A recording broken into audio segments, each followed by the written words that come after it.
Hello la communauté, c'est Koupax et j'espère que vous allez bien.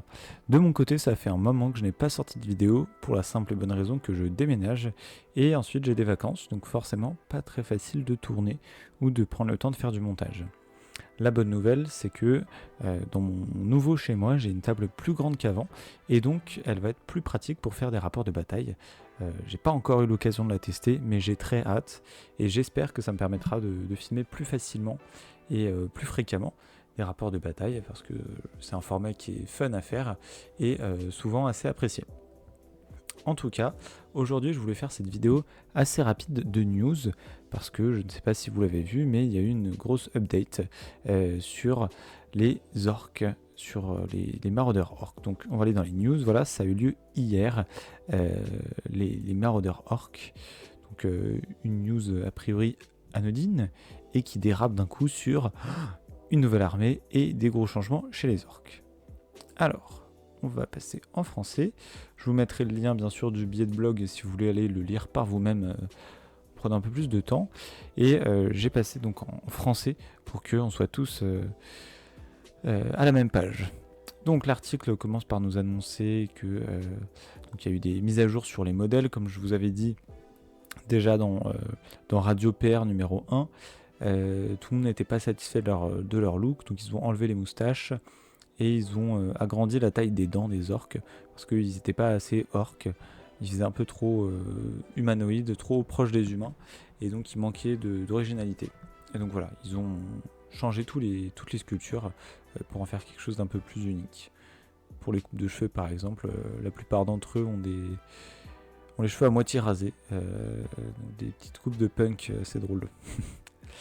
Maintenant, la grosse mise à jour, c'est que, je vais repasser en anglais 2 secondes, hop, on a les Goblin Reclaimers, donc on pourrait dire les gobelins récupérateurs, c'est assez moche, mais peut-être les farfouilleurs gobelins, qui sont donc une nouvelle armée à part entière et qui ont été retirés des unités orcs disponibles. Donc c'était une unité pourtant assez forte. Vous pouviez les jouer en héros par exemple pour faire des mécaniciens pas chers. D'ailleurs une petite pensée émue pour Shoshaboy qui jouait constamment ça dans ses transports et c'était horrible. Et donc il ne pourra plus maintenant récupérer ses buggy ou ses trucks ou n'importe quel autre véhicule en laissant un petit gobelin caché dedans. Désormais c'est fini. Il va falloir les jouer en orc. Et donc ils servaient en héros, mais vous pouviez aussi jouer des packs de 10 gobelins, leur mettre des plasmas, leur mettre des armes un peu surprenantes, et finalement, comme ils avaient good shot, ils touchaient en 4+, avec 10 petits tirs, ils pouvaient faire des bons dégâts, et c'était une unité assez cool à spammer pour rendre votre adversaire fou, et lui faire regretter d'avoir sous-estimé les gobelins. Mais maintenant, vous pouvez le faire toujours, simplement il va falloir faire un assemblage de 2 armées, vous ne pourrez pas simplement les jouer avec les orques. Donc, ce qui a été dit d'ailleurs sur le Discord par Unicorn, c'est que la liste des gobelins apparemment était une liste d'armées fan-made à l'origine qui a été récupérée pour devenir une armée officielle. Donc je n'ai pas vu cette news autre part que sur le Discord français, mais si c'est avéré, c'est vraiment excellent. Ça veut dire que on peut créer des listes qui sont reprises par OPR. Bon, c'est exceptionnel, mais c'est vrai que ça doit faire plaisir. Hop, donc si on va sur Armyforge pour créer son armée, vous voyez que on a les gobelins maintenant entre l'Eternal Dynasty et Frères du Chaos ici. Petite armée avec un nombre limité d'unités, mais qui reste raisonnable. Surtout que vous allez surtout spammer les mêmes unités pour envahir le champ de bataille. On va faire un petit tour donc sur ça avant de voir les changements sur les orques. Je vais créer ma liste, ce sera plus simple. Hop. Donc on a ici 2 héros, un en 4-5, l'autre en 5-6. Les deux tirent en 4+, lui parce qu'il a des yeux cybernétiques et lui tout simplement parce qu'il a qualité 4. Ils ont la même arme, le même nombre d'attaques et le même nombre de points de vie. C'est dur de les identifier, enfin de les connecter à des modèles déjà existants, mais il prévoit de sortir l'armée gobelin maintenant en format STL, maintenant que les orques sont sortis pour la grande partie, pour la majeure partie.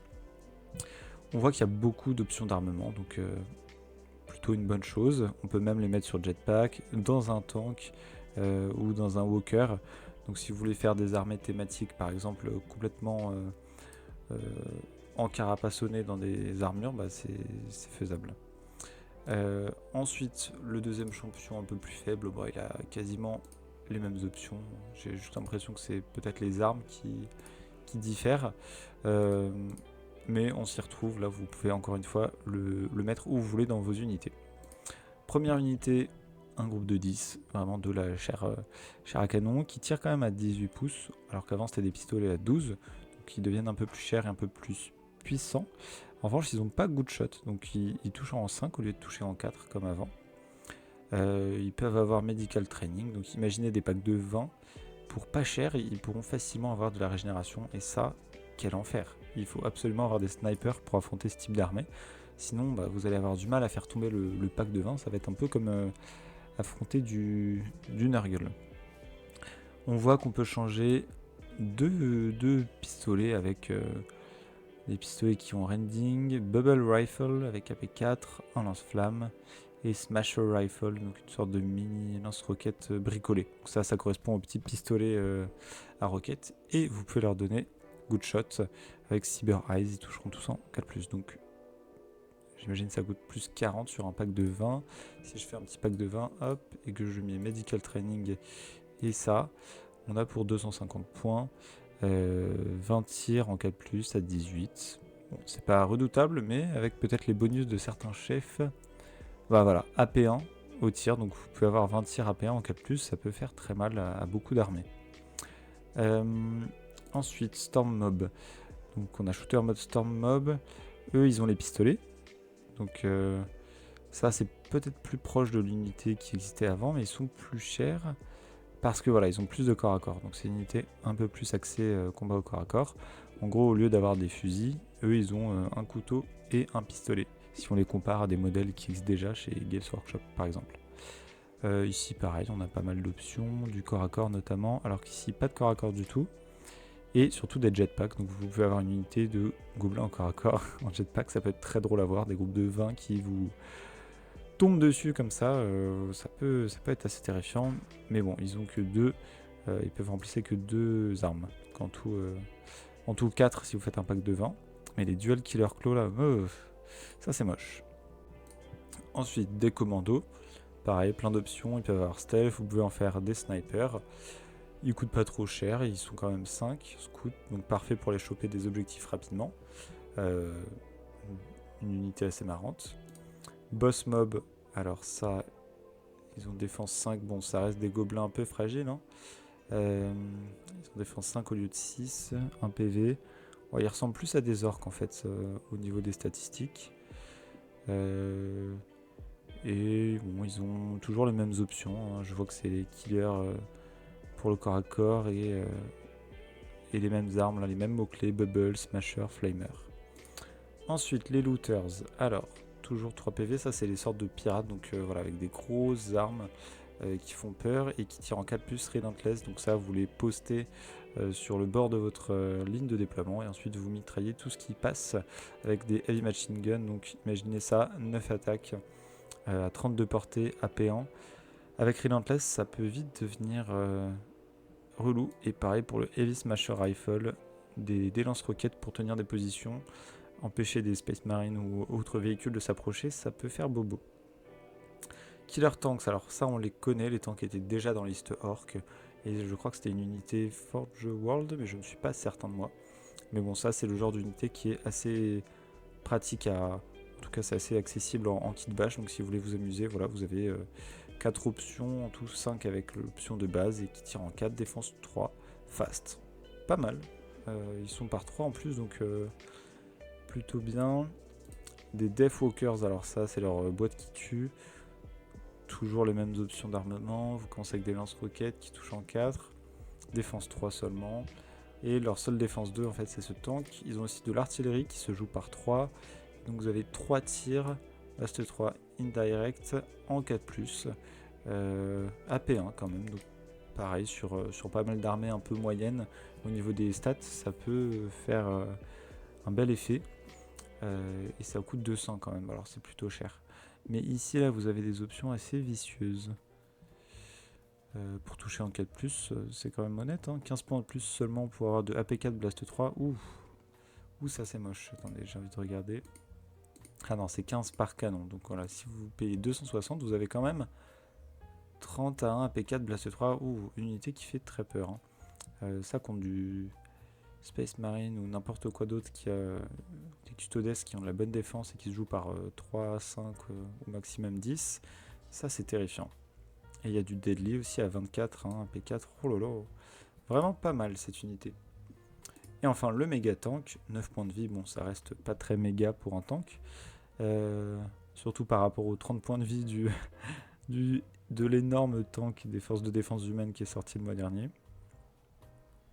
Mais vous avez des options, alors pas de corps à corps du tout, donc faut se méfier, hein, vous avez que l'impact 3, et ensuite vous vous faites défoncer au corps à corps, mais quand même des options intéressantes. Et encore les mêmes armes qui reviennent. Vous touchez en 4, défense 2. Ok. Bon bah la liste est pas mal en fait. Hein. C'est quand même...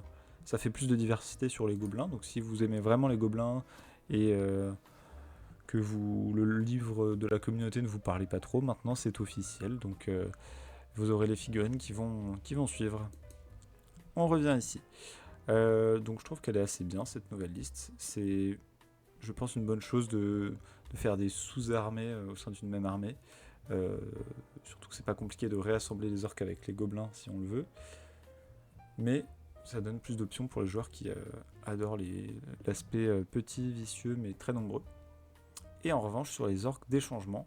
Alors, ici je vais repasser en anglais parce que on a surtout des noms qui changent. Hein. Les bosses, c'est les vétérans, orc mob, c'est des orc warriors, commando, infiltrators, donc ils prennent le nom des infiltrators des Primaris 40k. Jetpack, c'est Jump Pack. Orc Pirates, c'est Veteran Specialists. Et là, par contre, Different Weapon Loadout. Donc, les pirates orcs, là, ils prennent un peu cher.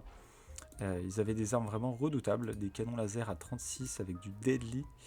Et c'était horrible à affronter, les Veteran Specialists.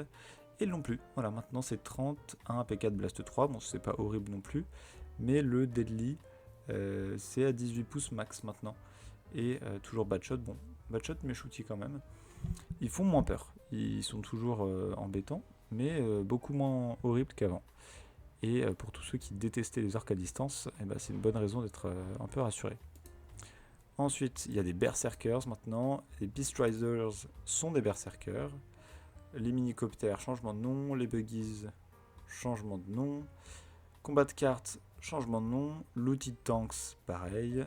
Et changement d'armes. Battle Rigs, Great Battle Trucks. They can't be beasts anymore. Ah, ça c'est dommage pour ceux qui avaient l'énorme chariot tiré par la bestiole. Combat Beasts were added as a new unit. Ah non, pardon, c'est peut-être deux choses différentes. Deux gros titans qui sont des Great Walkers. Véhicules upgrades were in name. Ok, donc en fait ils ont changé un petit peu tous les mots-clés. Il y a sûrement eu des changements de points que je ne connais pas assez pour pouvoir vous les partager. Et enfin, voilà, c'est des exemples des nouveaux orques, une petite démonstration de à quoi ils ressemblent. Donc, ouais, ils sont sympas, ils ont leur petit style. Hein. Ils sont moins... Enfin, ils sont différents, c'est différent de ceux que fait Games Workshop, mais c'est bien d'avoir d'autres alternatives. Hop, ok. On va passer voir donc les orques. Alors tout ça ici, il n'y a pas énormément de changements. Hein. Orc Warriors. Les Berserkers, ils ont donc Psy Blessing, donc sur un 6+, ils ignorent. Ils ont une sorte de mini régénération ou de Aegis, sans la résistance à la magie. Ils ont Frenzy, AP1 quand ils chargent et Furious. En revanche, je trouve qu'il manque d'AP. Donc là vous avez AP1, AP2 quand ils chargent. Ah non, pardon, juste AP1. Vous pouvez leur mettre des lances et boucliers, ce qui fait très Age of Fantasy, mais pas trop Grimdark Future à mon sens. Et sinon, une bannière et régénération. Mais ça manque de hache, ça manque de vraies armes au corps à corps quoi, pour affronter du Space Marine. Là, bon courage avec les Berserkers en l'état. Alors peut-être que les chefs peuvent donner Warcry, non, c'est pas ça, pas ça. Bah non, le chef peut pas leur donner de bonus, donc un peu déçu. Les vétérans, bon là j'ai pas envie de tout me refaire, mais ça change pas énormément. Je vois pas de nouveaux mots-clés. Jump pack, non pareil, pas de nouveaux mots-clés. Spécialiste, bombe spear, donc ça c'est si vous voulez jouer avec les petits lance-roquettes. Ça c'est les pirates qui ont changé. Ultra Veterans, Striders, ça c'est la nouvelle unité apparemment, ou celle qui a changé de nom qui est devenue voilà, Boeing Frenzy. Trike, ça c'est la grosse moto il me semble. Je vois pas trop à quoi ça ressemble. Mais bon voilà, en tout cas il y a ça. Est-ce qu'ils en parlent? Oui, c'est un buggy. Mais il y a aussi la Soul Buggy. Bon, je suis un peu perdu. En tout cas, vous avez toujours toutes les options pour reproduire les buggy Warhammer. Mini Walker, Range Walker, ça avait déjà changé. Battle Truck, Combat Beast. Ok, voilà, c'est ça les deux options maintenant. Vous avez soit la bête, soit le camion. Et donc les options de base sont différentes. Et j'imagine que... non, les options... Ouais, si, les options d'équipement aussi diffèrent. Plus d'options sur le camion que sur la bête. Et ensuite on garde nos avions. Voilà, donc quand même des gros changements pour les joueurs orques d'ailleurs. N'hésitez pas à partager dans les commentaires ce que vous pensez de cette mise à jour. Moi ça m'arrange hein, qu'il n'y ait plus les pirates comme avant et plus les gobelins intégrés de base. N'empêche qu'ils peuvent être encore pires les gobelins comme ça, mais ils perdent leur mécano et ça fait vraiment plaisir. Et j'ai vu aussi que sur le Discord des gens signalaient que leur psy coûtait beaucoup plus cher. Voilà, 55 alors que c'est 45 pour les autres factions. Peut-être pour éviter de spammer les casters. Et d'ailleurs, on n'a pas regardé leur sort. Et je vais ajouter ce petit champion caster. Hop. Alors, -1 à la défense, pas mal. Un coup AP4 classique. Rending la prochaine fois qu'il tire. Oh là là, il y a des gros combos à faire pour le tir. Hein. Des coups AP2. Stealth next time, ok. Et Blast 12. Ouh, violent ça aussi. Alors, je pense qu'elle est pas mal cette armée pour le moment. Hâte de voir ce qu'elle vaut donc, dans vos batailles ou quand je les affronterai, je vous dirai. Mais n'hésitez pas à dire ce que vous en pensez en commentaire de cette mise à jour. Et vive One Page Rules. Profitez bien des ponts de mai et faites des beaux jets.